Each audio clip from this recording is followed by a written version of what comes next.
Ultra Buddies, how's it going? We have a video that I don't think either of us thought we'd be making, which is a video about BPO4 meta again. But for the Canada qualifier, we've been seeing a lot of people asking about Canada qualifiers. They just got the game in February, I think. I want to say they got the game in February, started with 2 sets. They got 2 more sets this month. Their qualifier is going to be this month. A lot closer to this video coming out than I would have liked. Sorry about that, Canadians. But I hope it's still helpful for you. And because I think their qualifier is the 22nd. So they're going to play this. Then they're going to get 2 more sets in April to get us wait. They're going to somehow catch up and be ready for Worlds. I don't know how that's going to happen. A random tidbit. I think there's multi-language decks allowed at Worlds, so theoretically they might just be able to pick up Japanese decks if they went. But anyway, BPO4 Canada qualifier meta. It's very different, and that's why we wanted to talk about it. Let me just get these to go. Here we go. There we go. Okay. There's 2 big changes for the Canada qualifier, which I actually don't. I know you're aware of one of them, Gunkun, which is that Balton is not in the picture. Get him out of here. So no Balton. He's sad over here in the corner. You cannot play Balton. Well, you can't play Balton, but they are following the Transcendent rules within BPO4. And if you remember anything about BPO4, it was the Balton meta. Balton was the deck. It was just destroying all over Japan. Lobster Invasion. It won a ton of, maybe not one, but it was present in many of the qualifiers. We both used Balton to qualify in New York. The fact that Canada is going to play without Balton is really good because they just got the game. So getting a Balton deck would be miserable, but also because it was less fun, I think, for a lot of people. So that's the first one. The other one is that they are actually playing single deck. So they will not be playing a 2-deck qualifier. They will be playing 1 deck, and I think that actually makes a big difference in terms of what decks you might want to bring, because certain decks, like the easiest option is like Omega has trouble versus Zeton, promo Zeton. Not that I think like a lot of people have promo Zeton in Canada. They just started, but it's not like 2-deck where you can play Omega and then like you probably dodge. They probably don't have Zetons in both their decks. In this case, like if they happen to have Zeton or they happen to be playing Baliol, you're having a really bad time and there's no way out. So it's important to note that there's no Balton and it is single deck. And so we have a little kind of mini tier list, like likely to win, could win, and okay. And I think we can just kind of like put decks in as they come, starting with the BPO4 decks. So in BPO4, one of the decks, okay, we're talking about Omega. Omega in BPO4 doesn't have Valgeness. It's just Reckiness, Trigoron, and whatnot. And actually, like honestly, the core part of the deck hasn't changed since BPO4. You just kind of add Valgeness in. So where do you think about Omega right now? I think Omega was a lot weaker in BPO4 because when it was only Valgeness, when it was only Reckiness, playing against Omega wasn't that bad. You could you could predict exactly how strong a deck like a lane could be, and then like if you put a 17k against like a Trigoron double, or if you put like a 18k against like certain Omega lanes, right? You can't. They can't go over it, or they can't BP down you. Yes. So like at best they could tie it, and then they were reliant on the Alien Scholar and Icene to like beat 18,000. So you could kind of more reliably plan around their moves, right? Yes. So that I feel like made a big difference. Like you can have lanes that were very solid. They had fewer targets to hit off the Omega Triple R. Hmm. And like yeah, you Zeton even easier, but uh being able to like limit the amount of like dice rolling Omega could get uh made a big difference. Sure, maybe they hit a Reckoness, they have like a really strong lane Hmm. four, but you could very um you could much more easily like lock down the other lanes. Right, right, right. Okay. Next, let's talk. I think I'm gonna get a few out of the Mhm. way. Yep. Like X is not. I should have kept one lane on here because I think X is worse than okay. Mhm. Trigger, I think is also worse than I don't remember Trigger happening. Anything happening with Trigger? Yeah, I mean, we had like you could play Decker Trigger. I think it was Yeah, is okay. it's probably okay. It didn't stand out to me Mhm, personally, but it's better than X, so I'll give it that. mhm, And then let's see what else we have in set. Where I think Z is one to talk about. mhm, Z was a deck that you played mhm. at New York, Z Ginga.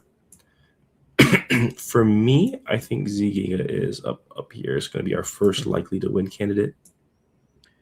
Yeah, depending on how many decks we want to put in likely to win, to me it could be on the Hmm. fence. One Right, thing is that since we're talking about single deck, I'm right, expecting a lot of people to play their Belial decks. mm, Um, because Belial is always popular, everyone likes right. playing kaijus, people think it's strong. And that was a matchup we saw that depending on how you set up your Belial deck, Hmm. it could give Ziging a hard time. The anti Right. BP grade up Zetons could be very difficult to play Hmm. against. BP grade ups, 18Ks against the Z 17Ks. It's hard to Yeah. take lead from Belial, which is where you want to get your scene, and that's what wins you the game. So Hmm. um, I think it'll be maybe a bit of rock paper scissors will come down to. We Okay. can leave it in the I'm willing likely, to or drop yeah. it down here just because I think in my mind at least there's like three clear decks up here, Mm-hmm. which we will get to. I think we'll just go for the next one right now, which is Arc. Yes. I think there's a lot of variations of Arc here. Um, I don't know if you want to split them up personally. Um, Um, we I do think have Arc Dyna. There was Arc Hikari, and then Arc Ginga as well. yeah, I think they're all very comparable Hmm. without going into the nuances of each. Right, I think the big difference is that Balton is gone, which is right, what really prevented Arc from shining that set. right. I'm gonna go with Arc Dyna. I think it was the more complicated version to play, but for me, the most fun, and I think the strongest version. Yeah. So we'll go ahead and do that. Arctina. That to me is, I think that's the first likely win. Like you said, the Bolton was like really the biggest thing holding this deck back. I think like all things equal, like you just could not beat Bolton Hmm. without Bolton like making a huge misstep. So I think the arc stocks are up a little bit for sure. Yep, definitely. Okay, and that is all. Dyna unfortunately doesn't have its own spotlight here. It did not really have enough cards to make its own deck at this point. But this gives us all the triple rares from set four. So we'll go back one more set, and we can start with Ginga. And Ginga had a very very strong deck, which is actually my second pick for one of the top threes, which was Ginga Victory. Yep. So let me pull up Victory really quick. And the reason, I mean, do you want to talk about Ginga Victory a bit? I Yeah, think, yeah. King of Victory was a really strong, fairly consistent deck with all like your PP grade ups, a lot of basic types this set, making it very easy mhm, to hit those grade ups, and in some sense, kind of reminds me of like a weaker version of Bolton in that with a really good setup and not too much difficulty, you're hitting like 16k, 17k in most lanes Hmm. with a BP down or so with the Genghis Tree Room, Right. which at this point in the game, very few decks could really keep up with that level of consistency across the board. Right. And I think the other thing that's really important to keep in mind is like, and I know it's really small now, but the Arc deck is like all basics. The Z Mhm. deck has a lot of basics. This Omega is actually a basic.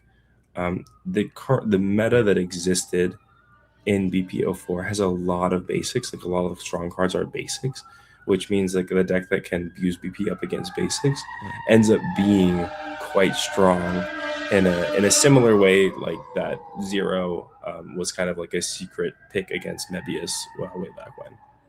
Mhm. Okay, let's move on to our other BPO3 contenders. We have Nexus. Nexus, um, at this point in time, was usually paired with Tiga, Tiga being kind of the star of the deck. So we'll go ahead and pair those together. Where do you think this kind of falls? Because I think um, it was a strong deck for me, Mhm. but I felt personally it lacked a little bit in terms of like consistency, maybe. Yeah, I think I would definitely put it in like the could win. It was I played against I think one of these in the top 8, and it can be really Hmm. scary. The plus 2000 getting rid of scene if you've got it set up, you kind of have to really play against it carefully. Hmm. Uh, so it can give you a really hard time if you haven't really if you're not used to playing against it. I think that's actually the worst case. So it's a good Right. one to practice at least once or twice against. Um, but like you said, it was missing a little bit of that consistency. I think this is Hmm. the BP4 Tigas were a little trickier to play with just because you didn't have the muscle draws, you didn't Right. have all the other level threes to work with. Yeah, Um, you had a lot less yeah. power coming from the Tiga side, Mhm. which I think made it harder when like that, and it was the main part of the deck because the whole idea is to use the Tiga's Superion beam to swap Mhm. into the Nexus, Yeah. or to swap into the lead to get the Nexus scene, Yeah. which was famously very strong. So let's move on. We have Orb. Um, Orb, I kind of forgot about Orb to be honest. It had some fringe success in Japan, and I think we played the deck a little bit right towards the end of our practice. Um, and I think it's actually quite good. I think it's gonna for me it's in this could win territory. Mhm. Um, just because like it actually was able to give Bolton a run for its money, just the way that it was like built to Mhm. set up. Like the way that it ended up playing out is like it was able to build like a bunch of like 16Ks, which kind of like just barely hit over the Bolton 15s and like made it a little awkward, right? Um, but we never really got to test it against some of these other decks, so I'm Mhm. not really sure how it would do. But just kind of based on like that initial thoughts, I think it could be up here. I think it could. It does depends on the setup. By this point, we had the Mhm. Cestium beam, right? The 2000. Yeah, we do have the Yeah, Zedekin beam at this or point. Zedekon be yeah. So um, there was it was definitely a deck that you didn't see very often, but Hmm. if it had the right hand and you weren't ready for it, it could catch people by surprise. I think it could win. Yeah, I agree there. I But think we it might have to does, do some like reorganization in a little yeah. bit, but Mhm. yeah, But I think it would definitely fall prey to Ginga Victory. The key cards there are both basic and power types. yeah. So the Victory 17, like Victory can hit 17k off the double, Hmm. and hitting a lot of 17Ks against the orb decks is going to be very Yeah, yeah, painful. yeah. I think it will struggle against actually both of these decks because it lacks the power to hit over like the big columns of arc, Hmm. and then it also lacks the ability to like fight the 17s and the lead lanes from Ginga. Hmm. All right, our next deck is Belial, and this one, we've already mentioned it, but this is kind of rounding out the top of the rest of our top three of this meta. I mean, Belial was just it was just crazy strong. I feel like in that set, a combination of Zeton being really really strong, both the one that released BPO3 and the promo Zeton, which can kind of flag down like Omega, give it some trouble, gives Orb some trouble as well. Actually, since I think most orbs were built mono back then, even now, but still. And then you had a few kaiju tricks up your sleeve as well, but just being able to discard to BB grade up wherever you want, it kind of like, I guess the way I would say is like Arc is a deck that builds like really big power, like you're trying to build 3 big power lanes, and Ginga is kind of like more flexible. You're using a lot of doubles and you try to bump them where you can, and then like Belial feels like kind of in the middle between those, like where it can do a little bit of both. Any other thoughts about Belial? I mean, so Belial was the deck besides Balton that I took to the New York qualifiers and got my qualification with. I think Belial to me is a weird one in that it's since it's a deck with a lot of options, like a toolbox.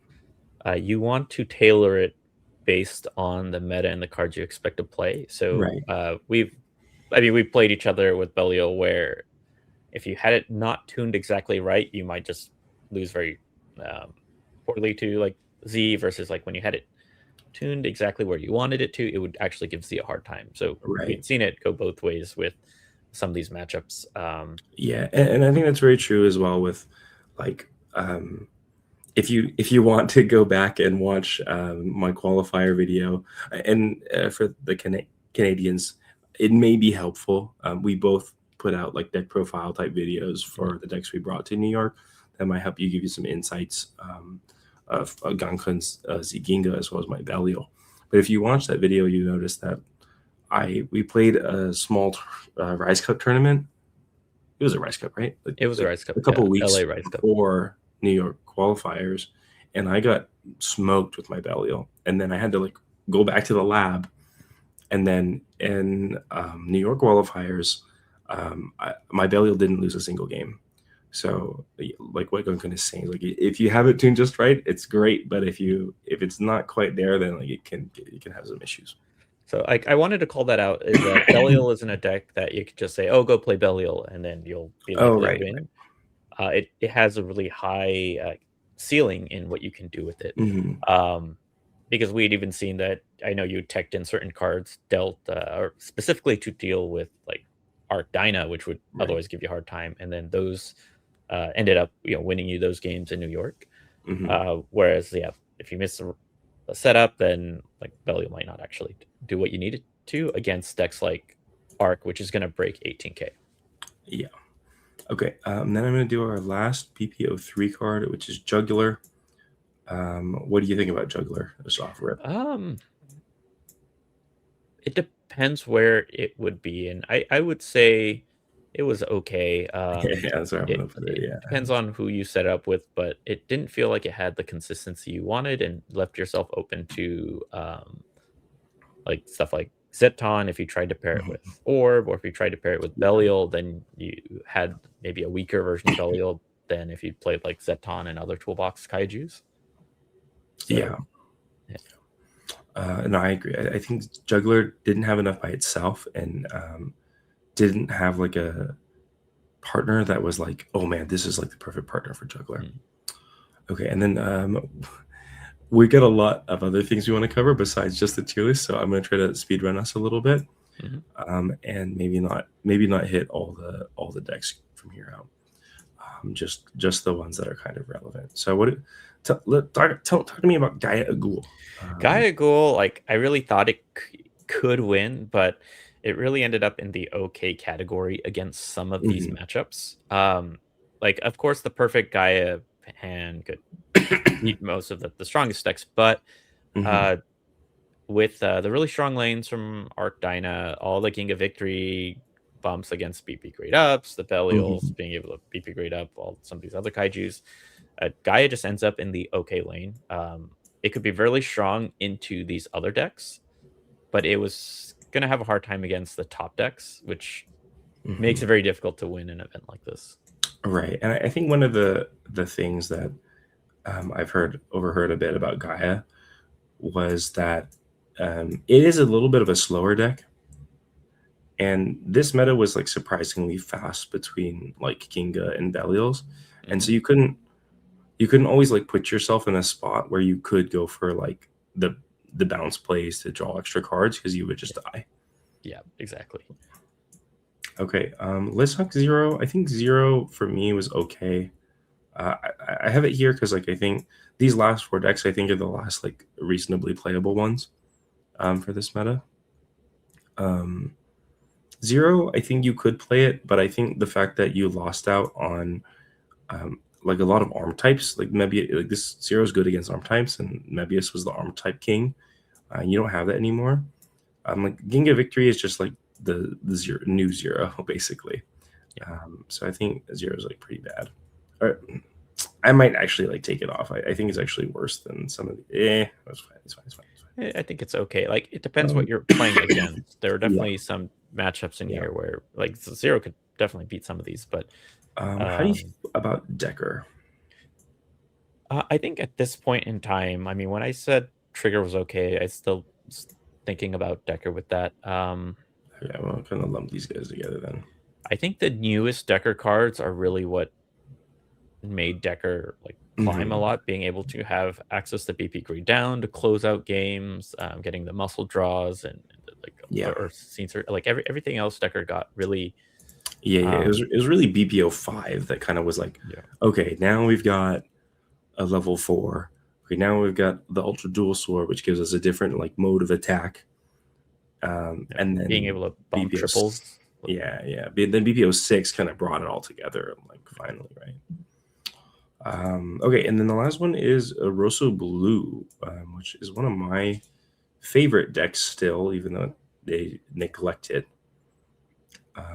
But I'm gonna put it. I think I put it in. Could win. Yeah, I think so. I Um, agree. it's a very strong deck. It's a little bit tricky, a little bit tough to kind of like get just right, because you do need to play a lot of scenes. So you're kind of like open to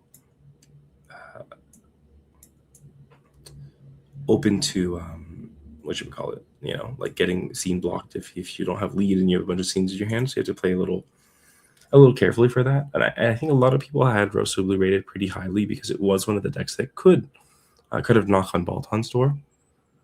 But I don't I don't think it like keeps up as well with the non-Balton decks, which Mhm. for me feels like okay, like it could still do it. Like it's a strong deck at this point, but it's actually like lagging behind. I think it's definitely the weakest of this could win category for me.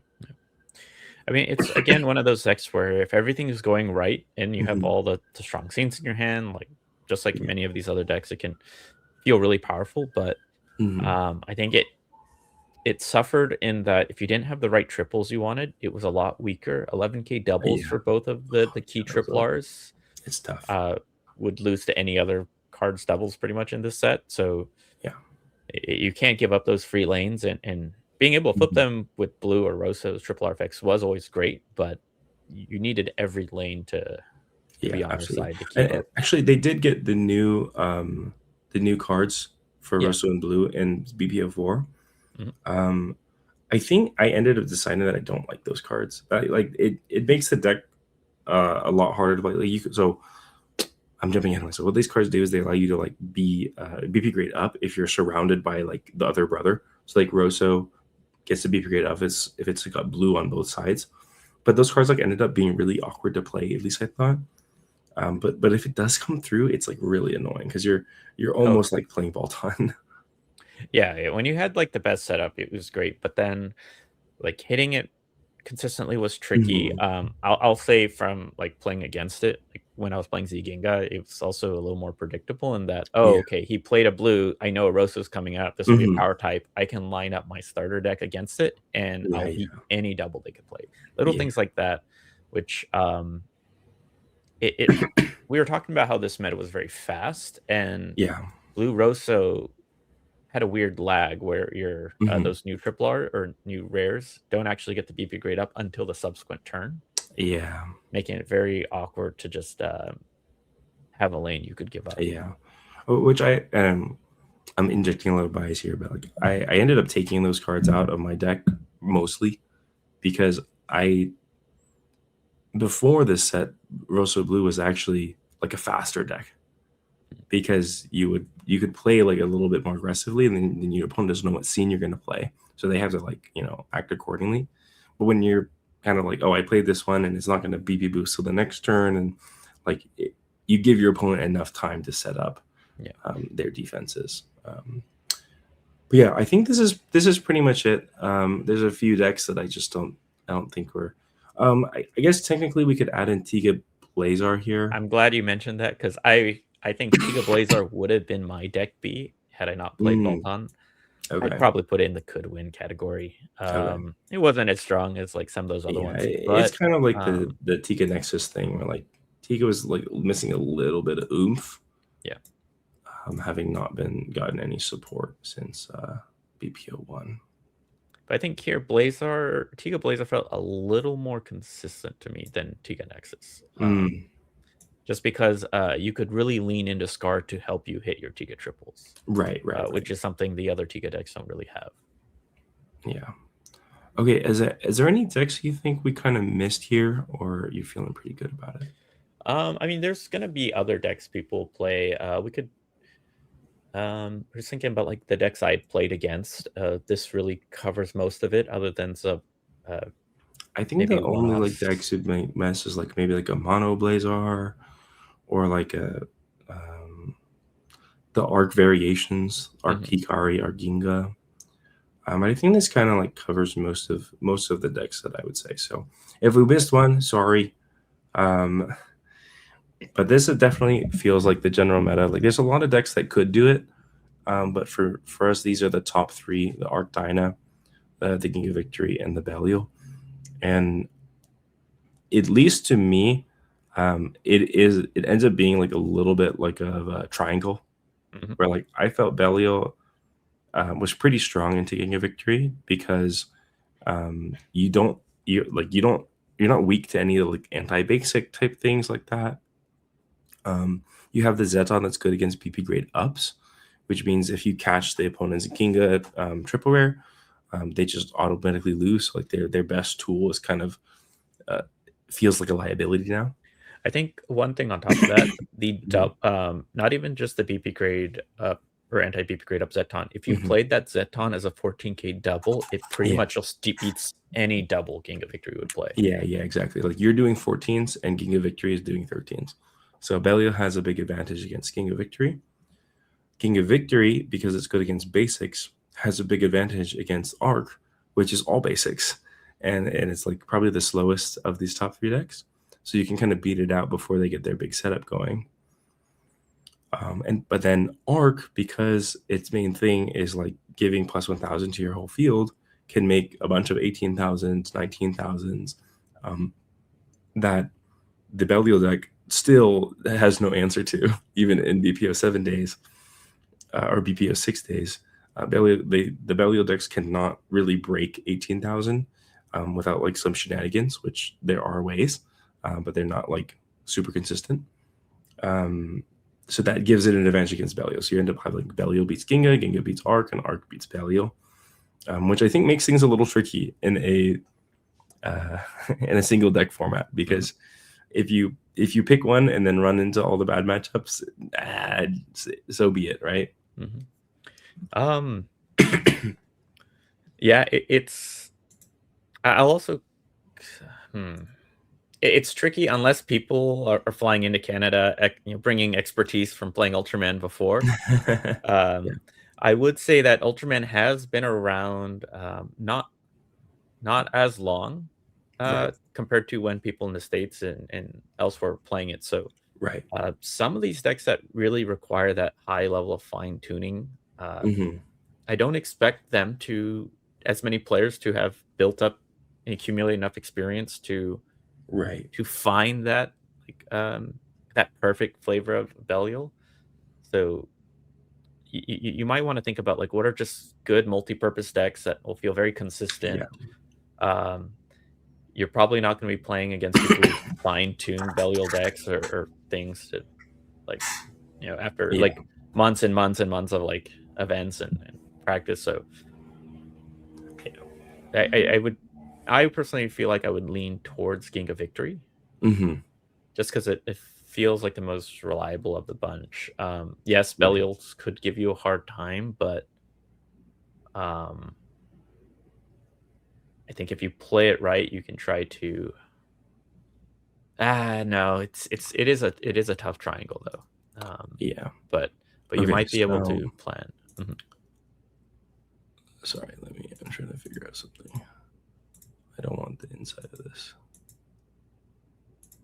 Okay. Um, you brought me up to a segue. I'm just gonna use a money icon. Okay.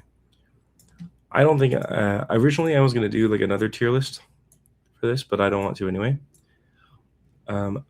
You brought up like kind of like Ginga Victory being a deck that's like a little bit easier to maybe navigate, um, and not having to like fine tune it to kind of exact as well, and then that having to do with the game being new and whatnot. I think that's a great segue.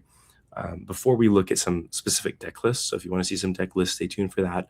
We'll run through it quick. I think the video is getting a bit long already, but the next second I think is actually really important, which is because the game is so new, it's actually quite difficult to potentially build some of these decks. And so I was gonna have a segment where we do like a tier list of like easy decks to build, but I think instead we'll just put a money sign on some of the decks that are easier to put together um, than others, just for to help the Canadian players that maybe don't have are having a hard time finding product. So the easiest thing I think to start off with is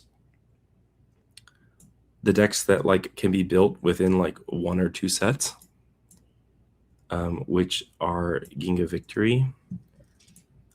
Balial is pretty much so Ginga Victory is mostly BPO 3, and then there was some new double rares for the deck in BPO 4, which helped a lot. Specifically, I think the victory, there's a new victory, and then also the Ginga Strium helped a lot.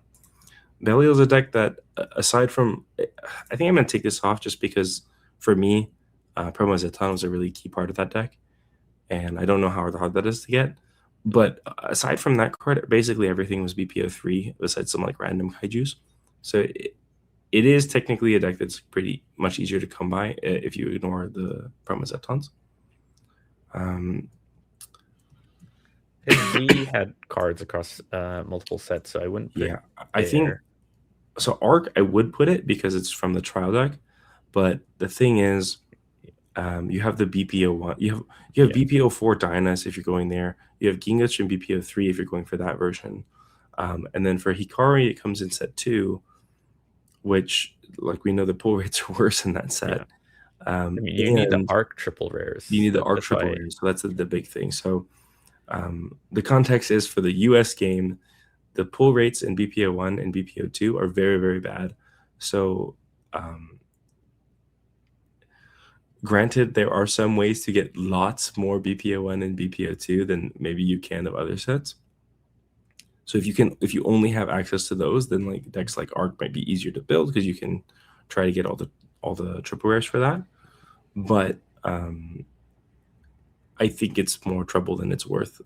If you could get a similar amount of BPO 3, it's much ends up being much easier to get like a King of Victory. So a deck I would recommend is actually Omega in terms of being Yeah, able to get all the cards you want in one and a half places. Is BP4 and then the starter deck. yeah, BPO 4 in the starter deck. It's like that's like the quintessential one. Orb was pretty good too. I think it was BPO 3. There's only one triple rare. That's the other things. King of Yeah. Victory, one triple rare. Belial, one triple rare. Omega, one triple rare. Orb, one triple rare, and then some double rares from set 4. But again, it's in this like BP3, BP4 range where the pull rates are much better. It's much easier to get cards. What about Z? Z, if you'd be playing Z Ginga, so you do need two Mhm, different sets of triple rares. Plus, you would right. at least how I set it up. I did want the Z's from set 1, the Mhm, draws, searches.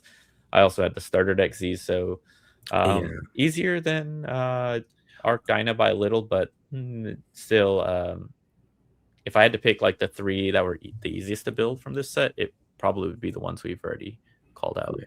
Here, I'm gonna make these like red monies for decks that are like kind of, they're like kind of budget, but like there's a little bit missing. We gotta use a There different we go. purple or something else that's not color accessible. Oh, color accessible. You're right. You're right. Okay. Yellow? No, yellow's still close, right? I think you could use like a purple or blue. Purple money. Okay. Well, it has two different. Here. Yeah. No, I think this is easy. This should hopefully. Okay, so we'll add that to the Belial because outside of promo Zeton, I thought it was pretty good. Z, just because you have to get 4 and 3, 4 for Z, 3 for Ginga, And set set one for the one Z for the draws Z, and scene the Z searches. draws and That's stuff. quite a few sets. You can't just like get 1 or 2 boxes and Yeah, go after those. I think Arc is just. I think it's a little too much. It's very similar. I might take this off of the Z's just because it's 3 different sets. Yes, exactly. Arc also being like 3 different sets with like BPO1, Arcs, Dynas. If it's Dyna, it's BPO4. If it's Ginga, it's BPO3. If it's Ikari, it's BPO2. So no matter what, it's 2 sets plus the starter decks. And then I think if you're in a situation where like you just ended up getting like a bunch of BPO1 BPO2 only, especially BPO2, like this Rosa Blue is only in BPO2. So if that's the only set you can get your hands on, like you're gonna have a hard time. Just full transparency, just getting the triple rares. But you only need 1 set to get this deck done, and that could be a potential advantage. I think that's all my thoughts on these. I almost want to put like a red warning sign on the Tiga decks. Yeah. But I mean, I think this is a good start. Like, yeah, everything else from here, it's going to be kind of like your standard card game. You're going to need to get cards across multiple sets. You're probably going to end up needing to buy singles. So I wouldn't put them in like a budget category. Yeah. So per se, just to reiterate, the decks that like can really be done in 1 set are Belial, excluding promo Zeton, Omega with the trial deck, and then Rosso Blue, and then Ginga Victory and Orb. They're going to take 2 sets, but they only need 1 triple rare, and the rest are double rare, so it's going to be much easier, especially with high pro rates. Yep. So I hope this like segment is also helpful if you're trying to scrounge to get together your deck in the last moment. Like, what deck can I make, or what kind of deck can I make my friend so he can come play too? Things like that.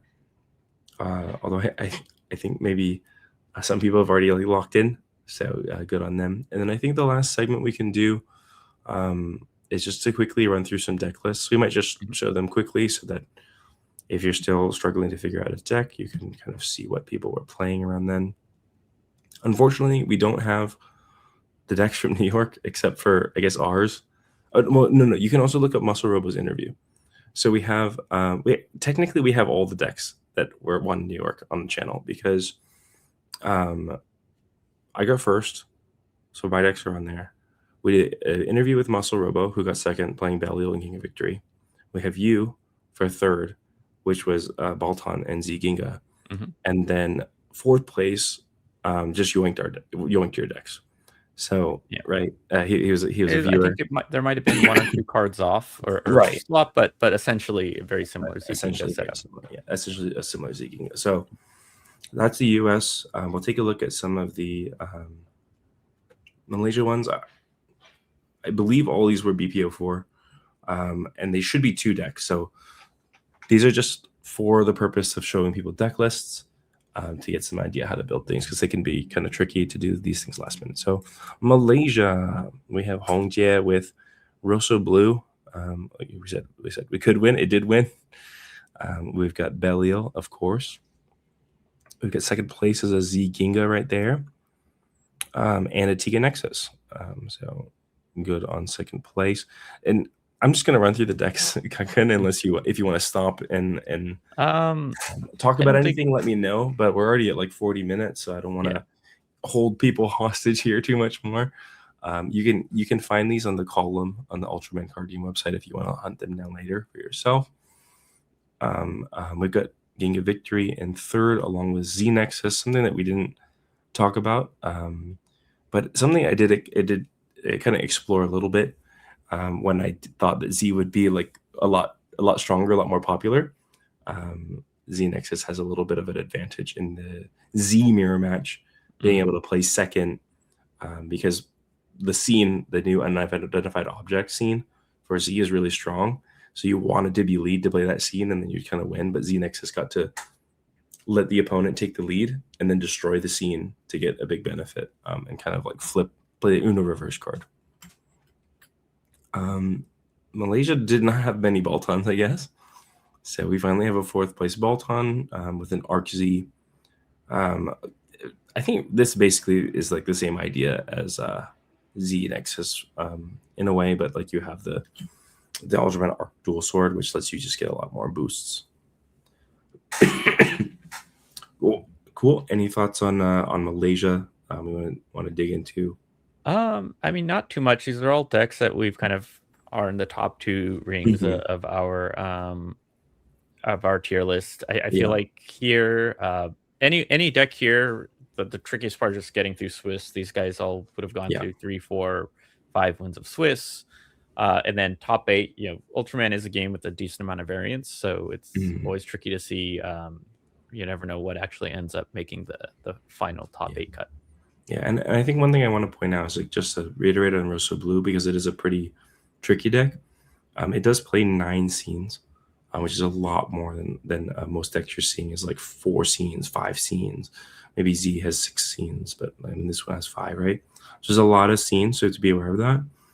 And then this player also did not play many of those new BPO4 cards. There's only the blue one, and played a lot of these vanilla Rossos because, ironically, having like the 13,000 boost ends up being more valuable than a 12,000 that can get bigger later, but later doesn't matter, right?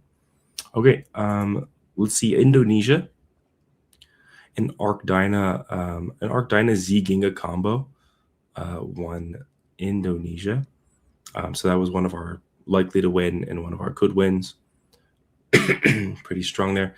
I think Indonesia was an interesting one to study for when we were preparing, because they were really heavy on these 14K vanillas. Yeah. And that wasn't something I think we super considered before seeing the Indonesia results. And then I started putting them in my Balliol, and I was like, oh, this is good. And then you were like, oh my God, I need something to deal with his 14Ks in his Balliol, so I better put some in too. I think it's also worth pointing out, at this point in time, there weren't a lot of BP grade increase effects like we see nowadays. So back then, playing a 14K double was a pretty secure way. It was tough, right? And it happened to be good against. This is one of the things where like you kind of get into the weeds a bit, but like it's good against Gingas too, because most of these 14Ks are speed types, which means it dodges all the. I mean, there are Gingas that are good against speed, but mostly they're looking to play ones that are good against basic or power. Yeah. To get the BP grade up, so you get to kind of dodge those a little bit. Second place had a Bolton and a Ginga Victory, kind of as expected a little bit. And then there's the Tiga Blazer, the deck I almost missed. Tiga Blazer and a Trigger Decker. So this guy is our champion. The could win and a pretty okay deck, at least in our minds. So shout outs to this guy, doing pretty well there. Rave had an Archikari. I think if you wanted to play Arc and you didn't have like as much time, I would personally recommend this one. I think it's the most straightforward Arc version. Arc Dyna, I think you can get like into some pretty tricky spots, or like you have to kind of play. If you are interested, for any Canadians out there, if you want to play Arc, there's a 3 ways to play Arc video on the channel. Please go hunt that down. And then a Zinginga again. I think it kind of feels like we should boost Zinginga. It's everywhere here. I boosted up think to the top. it's very likely when it's a matchup thing. Yeah, I think, and we were talking about it, like it's kind of like right here, Like right? I would put it at the forefront of the could win, Yeah. because it also of some of these decks, like just like Arc Dyna, it benefits a lot more from having the right matchup knowledge and like knowing how to Hmm. navigate it. Right. Um, Whereas like Ginga Victory, you don't need that same level of like planning to like you do, but you not like in terms of deck building, there's a Hmm. lot more of variety in what you put in your Z Ginga deck than Right. Ginga Right. Victory. Yeah. Yeah, and that's why I think we have it. We have, these aren't necessarily ordered, but like this one in particular is on purpose, where Mhm. like it's definitely feels like it's kind of like right in the middle of these. So like we could put it up here if we wanted to, but we'll just leave it right here for now. So I just wanted to go back to that. Okay, that was Indonesia. There's a 14Ks there again. Yeah. A lot of 14Ks coming out in Indonesia and Malaysia too. I think there was like a 14K 14. Yeah, this guy played 14K in his Belials. There's the 14Ks in the Z Ginga, 14Ks Yeah. in Z Nexus. Yeah, so that's what it was. Okay, we also had Vietnam. BPO4 was a big time for qualifiers. Z Ginga Victory and of course Balton. Yeah. Um, yeah, one of our top decks winning. Not so surprising. The Ginga Victory again, as well as the Rosso Blue. Again, 10 scenes, pretty crazy. This person used a lot more of the new BP Create Up Rosso Blues, so that worked out for them. It's just, it just however works best for you, however you feel like it. I mean, Um, we haven't really seen enough about Canada, so it'll be really interesting to yeah. see what their play styles are because like Mm, we've said, some decks play better if everyone's playing fast, some are yeah. better if people are typically playing slower, and like there are definitely regional differences in how people play their decks. Yeah. And I didn't actually realize this about Vietnam, but looking back, so far we've got. Is this another Ginga Victory Rosso Blue people gang? Dang. Ginga Victory Russell Blue showing up in Vietnam. Ginga Victory in particular has been in every single top four so far. And what about fourth place? This guy's the the the gangster of Vietnam. The Triggered and Decker and Guy Agul. Both decks we put in the okay category. Mhm. But sometimes you draw well, your opponent draws bad, you hit good matchups, and you just make it happen. So I mean, I think good play will get you through Swiss yeah, for most of the decks we've listed, and then yeah, the difference between uh, eighth place, fourth place, first place is it really comes down to just a few games. yeah. Those like one or two games if you do on them. Cool. So I mean, outside the Decker Trigger, got a goal for fourth place. Everything's pretty standard. Got Ginga Victory, showing up in dominating fashion in Vietnam. Then we have Thailand, which is an Arc Z winning. Um, we had Baltan, where there's one of the Omegas finally showing its faces. I do think that like you have to remember with these decks, it's not a perfect representation of what might we see, like what might be good for Canada, because not only it's two deck, but also like Baltan exists, and I think like Omega is also something that kind of struggles against Baltan. Like I think if you have like a super high roll game with Omega, you can certainly take down Baltan, but for the most part, you're playing 13s and they're playing 15s, and you're gonna find you're not really on the winning end of that.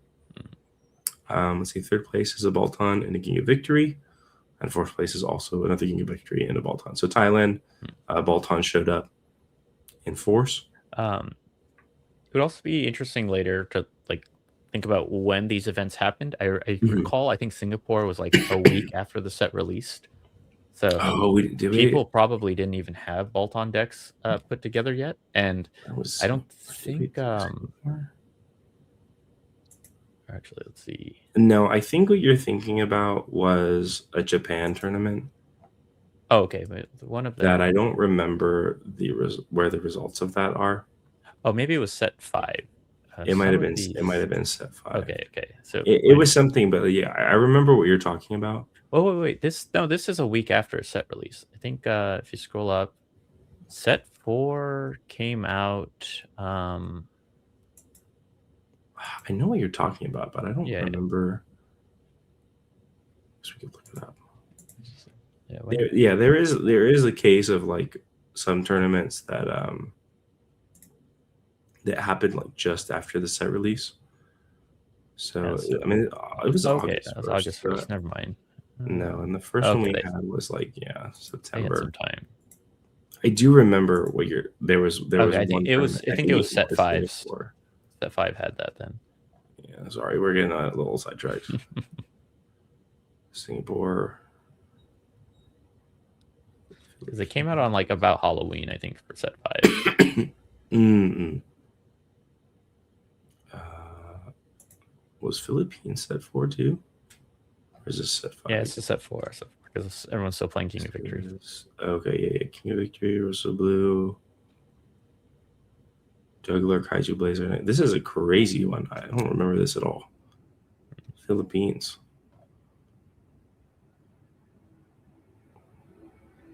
Yeah. King of Victory did win, which is we kind of expected, but there's a lot of funkiness in the Philippines. So we also had Taiwan, Bolton, Z Kinga, Bolton, Z Kinga, the Arc Dyna showing up. The Z Kinga, dude, Z Kinga going crazy in Taiwan. Arc Z, and then the Rosso Blue was 10 scenes again. So we said the Philippines. Is there anything that we missed? Singapore. This must have been the first BPO 5. Yeah, it was BPO 5 coming out November 8th, and then if we go back, yeah, so that one was a week after the set release. That's what I was thinking. Yeah. That's I think what we're thinking about. Okay, that's pretty much it. Yeah, October 31st, and then they play the tournament November 8th. So it's tough out there. But yeah, that's it for our BPO 4 Canada qualifier discussion. I know this is like